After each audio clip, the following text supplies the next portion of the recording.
नमस्कार, आप देख रहे हैं नजर टुडे और स्वागत है आपका नजर टुडे की खास पेशकश जिसका नाम है खेल राजनीति का। और आज हमारे साथ मौजूद है नजर टुडे के सीनियर एंकर और रिपोर्टर और हमारे सहयोगी नीरज, जो विपक्ष की तमाम मीटिंग और सारी अपडेट्स को कवर करते हुए आए हैं। तो sir, first of all welcome to the show and thanks for your time. Thank you. आज हम नीरज सर से चर्चा करेंगे कि अपोजिशन के गठबंधन जिसका नाम उन्होंने इंडिया रखा है, क्या वो एनडीए को टक्कर दे पाएगा या दोबारा हमें एक बार मोदी सरकार का निर्माण होते हुए दिखेगा। तो सर, पहला सवाल हमारा आपसे ये रहेगा, आज जो अपोजिशन है उन्होंने अपने गठबंधन का नाम रखा है इंडिया। क्या ये भारत की जनता पे एक इमोशनल वार नहीं है? क्योंकि आमतौर पर हम ये कहते हैं कि कांग्रेस या बीजेपी में से कौन जीतेगा, या किसी भी और पार्टी का समाजवादी या कौन जीतेगा। बट अब हम, अगर कोई बीजेपी सपोर्टर हो या आम नागरिक भी हो, वो ये ऐसा बोलने में संकोच करेगा कि इंडिया हारेगी क्योंकि इंडिया हमारे देश का नाम है। तो उस पर आपके क्या विचार है?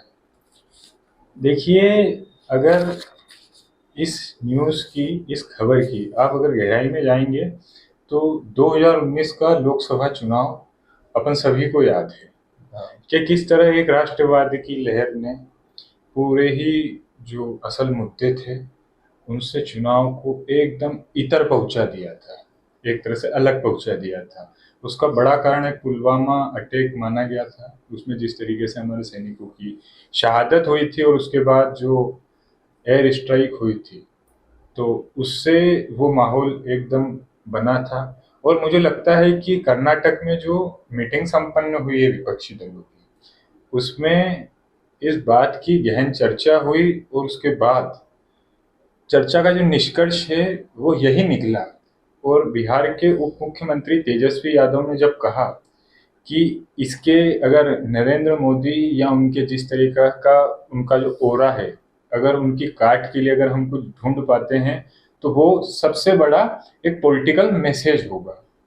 तो उसी के बाद ये ममता बनर्जी, तेजस्वी यादव, नीतीश कुमार, राहुल गांधी, इन सब की मंत्रणा के बाद इंडिया नाम फाइनल किया गया। और निश्चित ही एक आप सही कहना आपका कि एक इमोशनल टच करेगा वास्तव में जनता को, क्योंकि आप एक तरह से इंडिया, इसका मुकाबला अगर आप, मुझे लगता है कि बड़ी बात तो नहीं, लेकिन इंडिया के खिलाफ मुझे नहीं लगता कोई कुछ कहेगा।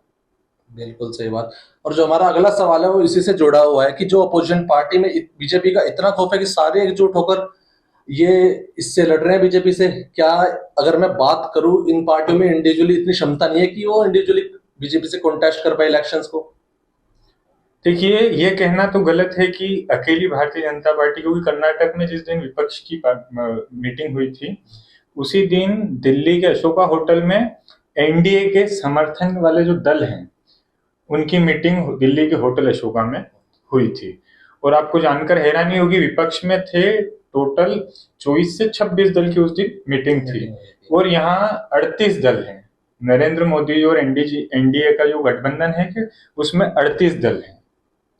और 38 दल, तो ये कहना ये बिल्कुल सरासर बेईमानी होगी कि अकेली भारतीय जनता पार्टी और ये इंडिविजुअली नहीं लड़ सकते हैं। तो इसका मैं ये कहना चाहूंगा कि आप तमाम अगर विपक्ष के नेताओं को देखेंगे तो उसमें पश्चिम बंगाल में ममता बनर्जी मजबूत है, उत्तर प्रदेश में विपक्ष के नेता अखिलेश यादव मजबूत है, झारखंड में हेमंत सोरेन और झारखंड मुक्ति मोर्चा और कांग्रेस की वर्तमान में गठबंधन की सरकार है, तो फिलहाल वो वहां मौजूद है। तो जो जो जहां जहां मजबूती से मौजूद हैं, अपनी उपस्थिति दर्ज कराते हैं, उन्हीं के साथ साथ, और इसमें एक उदाहरण आप बिहार का भी ले सकते हैं जिसमें आरजेडी और जेडीयू इस समय गठबंधन में सरकार चला रहा, वहां मजबूत है। तो जो एक तरह से अगर इंडिविजुअल होकर अगर ये लड़ते हैं तो मुझे लगता है जो नरेंद्र मोदी के खिलाफ जो एक माहौल, जो एक एंटी इनकम्बेंसी का माहौल बनना चाहिए, मुझे लगता है कि अगर ये सब अलग अलग होकर लड़ेंगे तो ना तो ये माहौल बना पाएंगे और उसके साथ ही वोट इतना कटेगा जिससे सीधा सीधा फायदा भारतीय जनता पार्टी को होगा। तो सर, जो आपने जवाब दिया उसका मैं एक काउंटर या आपसे या प्रश्न ये पूछना चाहूंगा। आपने बोला कि एनडीए के साथ 38 दल है, पर जो अपोजिशन की तरफ से बीजेपी और नरेंद्र मोदी, बीजेपी नरेंद्र मोदी, यही चीज सामने आती है। 37 दलों में से मुझे नहीं लगता किसी एक दल का भी उन्होंने नाम लिया होगा कि उनके प्लान्स क्या है या उनके खिलाफ कुछ बातें करोगे। जो बातें हमें सुनने को मिलती है वो उनकी तरफ से बीजेपी ही के खिलाफ या नरेंद्र मोदी जी के खिलाफ ही सुनने को मिलती है। 38 में से 37 दलों का वो कुछ भी नाम नहीं लेते। उनका मतलब मेन टारगेट बीजेपी है।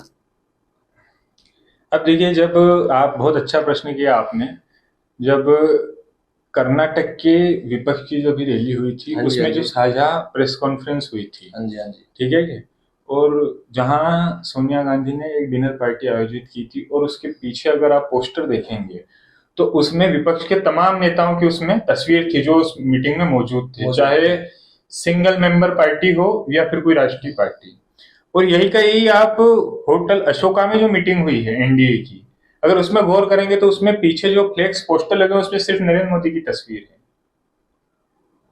और इसी बात पे विपक्ष हमलावर है कि हमारे तो ठीक है, हमारे तो सिंगल लीडर पार्टी के दल हैं, ठीक है, लेकिन एनडीए के साथ ऐसे कितने एक दल हैं और कितने रजिस्टर्ड हैं चुनाव आयोग में। मल्लिकार्जुन खड़गे ने ये आरोप लगाया भारतीय जनता पार्टी के ऊपर कि 38 दल की तो आप मीटिंग कर रहे हैं, लेकिन उनमें से रजिस्टर्ड कितने हैं, किस किस की चुनाव में कितनी प्रतिशत भागीदारी है, एक बार आप वो भी बता दीजिए। ये कहना था मल्लिकार्जुन खड़गे का।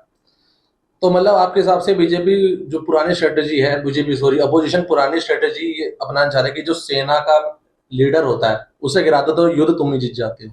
तो जैसे 38 दलों ने, ऐसा हो सकता है कि जो 38 दल है ना, उनका रिप्रेजेंटेशन या उनका सेनापति मैं कहूँ तो नरेंद्र मोदी जी होंगे। तो क्या उनकी स्ट्रेटेजी ये हो सकती है अपोजिशन की, इनके सैनिक का मतलब मेन आदमी गिरा दो तो युद्ध में जीत तुम्हारी? देखिए, पहले अपन को ये समझने की आवश्यकता है कि भारतीय जनता पार्टी में और फिलहाल जो सत्ता में रहता है, अगर आप इससे पुराने चुनाव अगर देखेंगे तो उसमें एक तरह से 2004 से लेकर 2014 तक प्रधानमंत्री थे मनमोहन सिंह।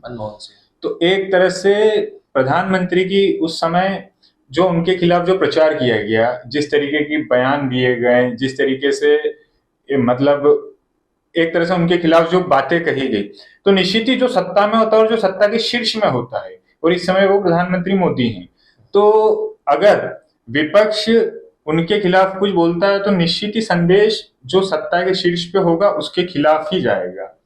तो ये कहना है कि भारतीय जनता पार्टी नरेंद्र मोदी को गिराने की, क्योंकि उन पे हमला अक्सर इस कारण से ही होगा क्योंकि वो सत्ता के शीर्ष पे हैं।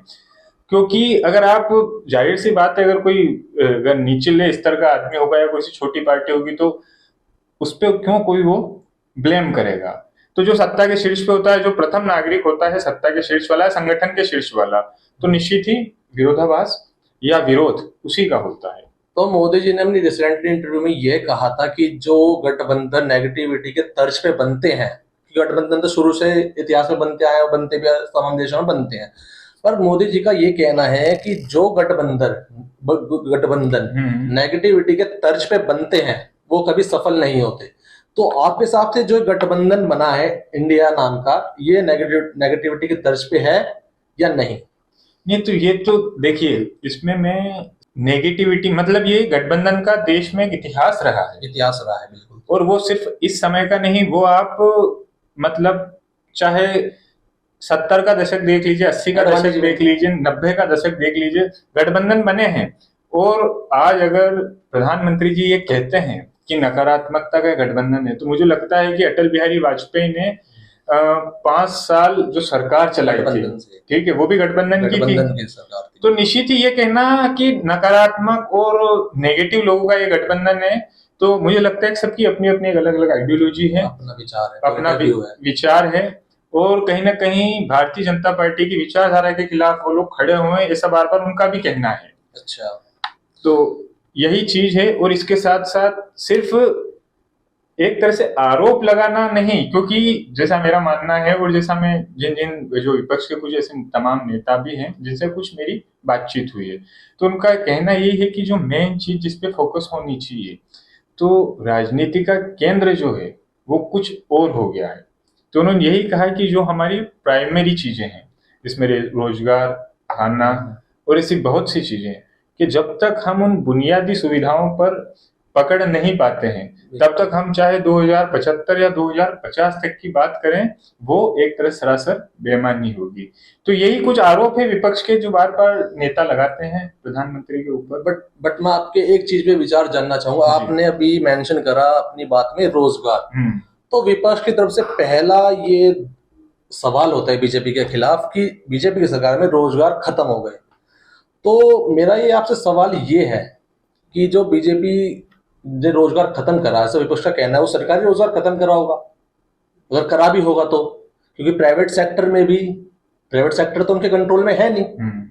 अगर अगर मैं यूं कहूं कि प्राइवेट सेक्टर में भी नौकरी खत्म हो गई या खत्म हो रही है, तो फिर उनका दूसरा ये रहता है कि अडानी को सपोर्ट करता है ये मोदी जी, अडानी को सपोर्ट करते हैं, मुकेश अंबानी को सपोर्ट करते हैं। तो क्या वो इसलिए सपोर्ट नहीं करते? अगर इन्हें सपोर्ट करेंगे, इनकी कंपनी ग्रो होगी, तो प्राइवेट सेक्टर में जॉब अपॉर्चुनिटीज बढ़ेगी।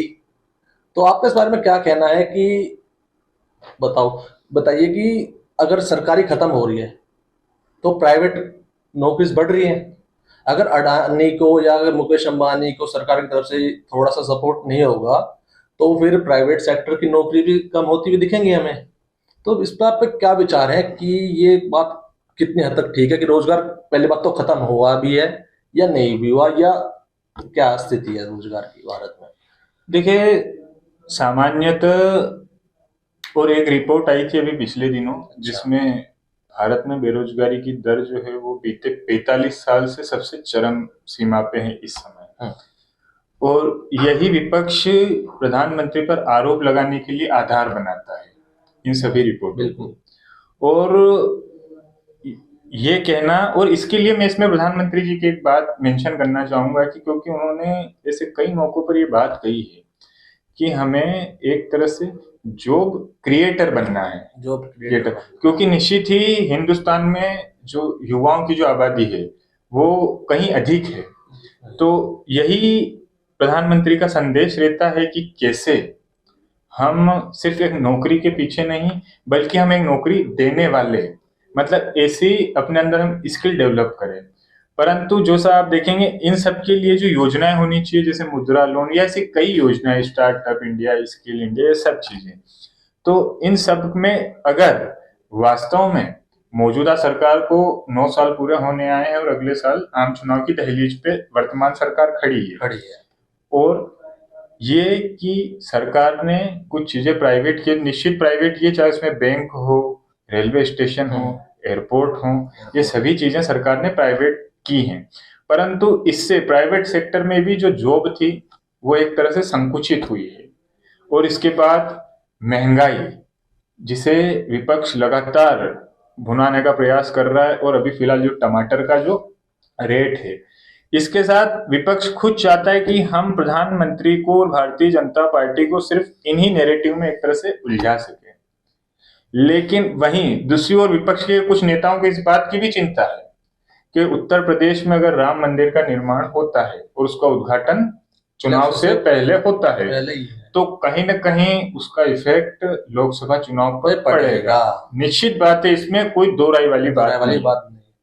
तो मैं उम्मीद करता हूं जो हमारे जो दर्शक है, जो आपको देख रहे हैं, जिनका भी सवाल रोजगार से रिलेटेड था, वो मुतमईन ही हुए होंगे, मतलब सेटिस्फाई हुए होंगे कि जो बीजेपी में रोजगार की, जैसा आपने सुना हमारे सहयोगी। और इसमें एक बात और मैं जोड़ना चाहूंगा दर्शकों के लिए कि सरकार का सिर्फ ये एजेंडा नहीं है, बाकी सरकार पर आरोप लगाते हुए, या माफ कीजिएगा, विपक्ष यह आरोप लगाता है बार बार कि तमाम देश में सरकारी पद खाली है, उस पर सरकार भर्ती क्यों नहीं करती, और अगर भर्ती करती उसके लिए परीक्षा आयोजित करवाती है तो क्या कारण है कि उसमें धांधली हो जाती है। और एक मुद्दा या किसी एक राज्य की बात नहीं है, बीते दिनों राजस्थान में भी यही हुआ, फिलहाल मध्य प्रदेश में भी यही हुआ, और छत्तीसगढ़ से भी कुछ इसी प्रकार की कल शाम की एक खबर आई है, जिसपे हमारी टीम और जानकारी जुटा रही है।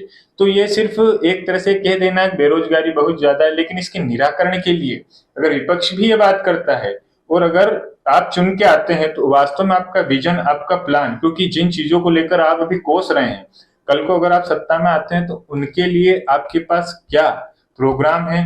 और उसके बाद हमारे समाज के, सोसाइटी के ऐसे कई वर्ग हैं जो अपने आप को थोड़ा पिछड़ा पाते हैं, या हो सकता है वहां किसी अभाव में हो, तो उसके लिए विपक्ष के नेता और तमाम जो विपक्ष की आइडियोलॉजी है, उनके लिए इनका प्रोग्राम क्या है वो जरूरी है।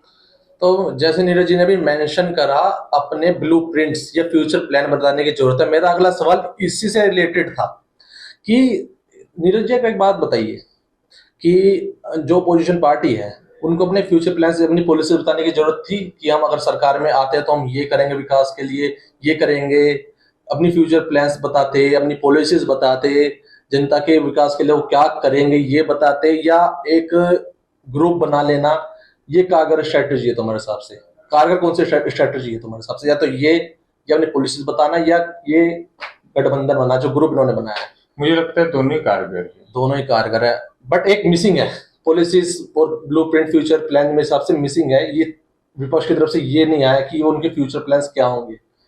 इसको आप मिसिंग नहीं कह सकते हैं, इसको आप ये कह सकते हैं हो सकता है वो अभी एक पाइपलाइन में हो, मतलब अभी उनका एक वो प्लान है तुम्हारे हिसाब से, सही टाइम पे वो बताएंगे तुम्हारे जी। हिसाब से? और ये तो हो सकता घोषणा, है? मतलब ये तो घोषणा पत्र की बात होगी, लेकिन जैसा आप कह रहे हैं कि एक तरह से ग्रुप बनाना और दूसरा एक पॉलिसी जो जिसको आप, बिल्कुल।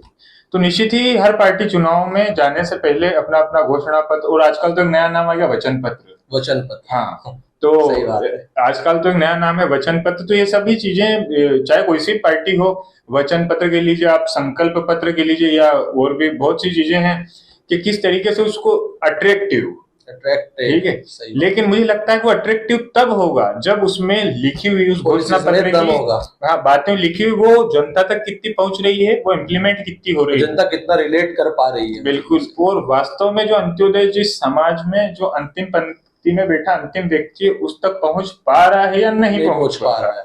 तो प्रश्न बड़ा ये है, सब इकट्ठा होना, पॉलिसी, ये सब ठीक है, लेकिन प्रश्न ये है कि वास्तव में अगर आप एक कॉमन मिनिमम प्रोग्राम सेट करते हैं, एक मंच पे आप आते हैं, तो उसके बाद, और आप सत्ता में भी आ जाते हैं, तो उसके बाद जो आपका डिलीवरी पॉइंट है, आपकी जो स्ट्रेटजी है वो क्या है, वो उस पर एक, मुझे लगता है कि अच्छा काम है, एक अच्छा मैसेज दे सकते हैं आप। अब जाते जाते हम नीरज से एक आम मासूम सा सवाल करेंगे। नीरज जी, अब की बार किसकी सरकार? देखिए, फिलहाल ये कहना अभी मुझे लगता है जल्दबाजी होगी। इसका कारण मैं बता सकता हूँ, क्योंकि जब हम ग्राउंड पे उतरते हैं या ग्राउंड से लोगों से बातचीत करते हैं, तो निश्चित ही सरकार के खिलाफ एक असंतोष दिखता है। परंतु मुझे लगता है कि जब तक वो असंतोष अगर इलेक्टोरल स्ट्रेंथ, मतलब अगर वो वोटिंग में कन्वर्ट नहीं होगा, तो आप चाहे कहीं विरोध दर्ज करवाते रहें, जो आपके वोट की ताकत है, अगर वास्तव में वो परिवर्तन नहीं लाती है, तो मुझे लगता है कि कहीं ना कहीं उस वंचित व्यक्ति के हक और अधिकार की जो रक्षा है वो शायद नहीं हो पाएगी। ये मेरा मानना है। और आप जैसा आप कहें अब की बार किसकी सरकार, तो ये जनता चुनेगी। ये आप और हम सिर्फ इस पर चर्चा कर सकते हैं, जो सड़क की सच्चाई है वो हम जनता को दिखा सकते हैं, परंतु जहां तक सरकार चुनने का अगर प्रश्न है, तो वो समस्त हिंदुस्तान की जनता का है। तो इसलिए हमने कमेंट बॉक्स तो आपके लिए खोल रखा है। आप अपने विचार प्रकट करें कमेंट बॉक्स में, बिल्कुल, कि अब की बार आपके हिसाब से किसकी सरकार। और हम उम्मीद करते हैं कि आप हमारे एनालिसिस सुन के आपके ज्ञान में थोड़ी वृद्धि हुई होगी। ऐसी तमाम खबरें और जानकारी जानने के लिए देखते रहें नजर टुडे। धन्यवाद।